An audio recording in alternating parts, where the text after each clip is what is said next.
Masih dengan teman-teman pernah dengar kisah viral nggak? Ada orang langsung berkata begini, sahabat, karena tahu ilmu ini dia katakan begini, hamdan katsiran thayyiban mubarakan fih. Itu bukan dari Nabi. Terdengar oleh Nabi. Begitu selesai sholat, Nabi komen. Kalau Nabi sudah komen kan kita tinggal like and subscribe kan? Ya, nggak usah komen lagi kan? Ya, siapa tadi yang bicara katanya? Semua diam, takut salah. Begitu Nabi sampaikan, tadi waktu bacaan itu diutarakan, aku melihat banyak malaikat turun berebut untuk mencatat bacaan itu.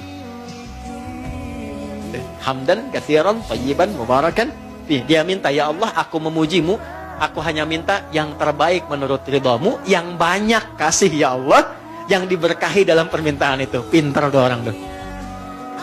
Hamdan katsiran thayyiban mubarakan fih. Allah, Engkau perintahkan aku muji dan minta, aku puji dan aku pinta. Aku muji kepadamu dengan banyak, mohon aku kasih yang banyak dan berkah.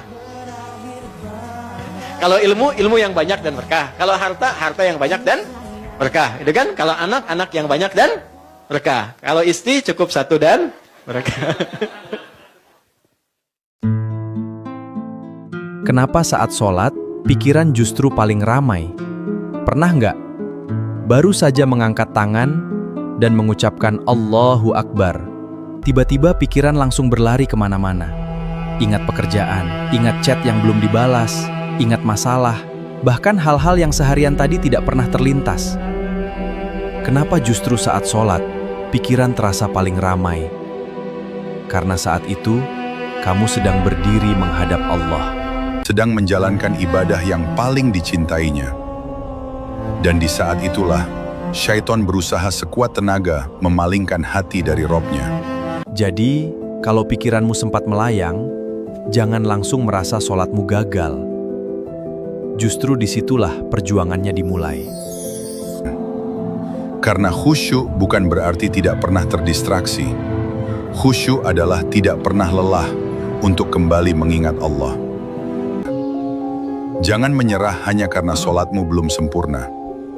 Sebab Allah melihat perjuanganmu, bukan hanya hasilnya. Rasulullah bersabda, setan datang saat seseorang sholat, lalu membisikkan berbagai hal, hingga ia lupa jumlah rakaat yang telah dikerjakan. Gangguan saat sholat bukan berarti ibadahmu tidak diterima. Jangan menyerah, setiap kali pikiranmu melayang, kembalilah kepada Allah. Satu video mungkin menambah pengetahuan, tapi 100 video bisa mengubah cara berpikir. Subscribe sekarang dan bertumbuhlah dengan logika. Jaga sholat.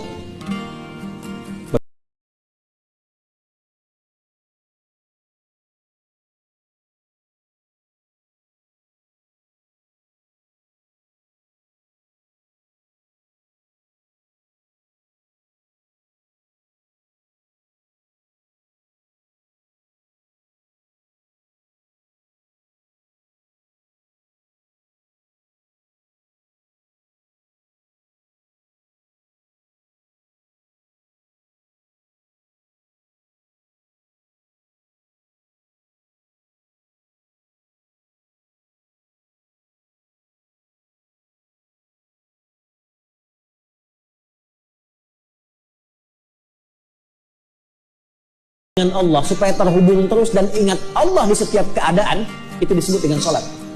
Semakin tinggi sholatnya, semakin diperhatikan kita oleh Allah untuk dimudahkan pekerjaannya. Sholat itu wajib, teman-teman. Kenapa diwajibkan? Kenapa harus dipaksa? Dan kenapa ketika seorang meninggalkan sholat jadi dosa? Karena di dalamnya bukan ada beban, tapi ada kasih sayang Allah yang memaksa kita karena Allah sayang pada kita untuk mendapatkan keistimewaan itu. Satu, ada ketenangan. Tadi, yang gak mau dilepas dengan kekayaan. Kaya dan tenang. Sholat itu yang pertama diberikan, bukan dunia dulu, kecil dunia itu. Tapi tenang dulu. Anda dikasih dunia sebesar apapun, gak tenang hatinya, gak enak terimanya. Karena itu kalau Anda sholat membawa dunia terlalu kecil. Makanya yang paling enak itu ketika sholat itu merasakan ketenangan. Teman-teman gak percaya silakan ya. Karena itu ada ajaran di Quran tuh gini, kalau sedang ada masalah, ambil wudhu, hadap kiblat, sholat aja. Walaupun solusi belum datang, tapi ketenangan tuh hadir. Lebih enak rasanya. Sujudnya nikmat gitu. Kadang-kadang kita nangis tuh, bahasa Nabi Yakub tuh gini, innama ashku bathi wa huzni Allah. Ya, innama ashku bathi wa huzni, saya tuh kalau curhat, saya punya masalah, bahkan kesedihan saya tumpahkan di atas sejadah ilallah, kepada Allah. Jadi bukan di atas Instagram, bukan di YouTube. Siapa yang suka tolong aminkan ya. Tambah masalah, letakkan sajadah, ambil wudhu, sholat. Itu dahsyatnya Allah kasih ketenangan pada jiwa kita. Nanti kalau sudah tenang, itu pelan-pelan muncul solusi, datang gitu. Satu, oke? Nah ini satu, dan ketenangan itu mahal ini. Yang kedua, kalau sudah tenang, perilaku kita berubah. Demi Allah saya katakan, pasti berubah.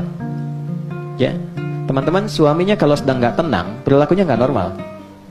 Ya kan? Seperti istri pun kalau sedang nggak tenang nggak normal, permintaannya macam-macam, ya kan? Anak juga begitu. Tapi kalau tenang, tindakannya pasti akan berbeda.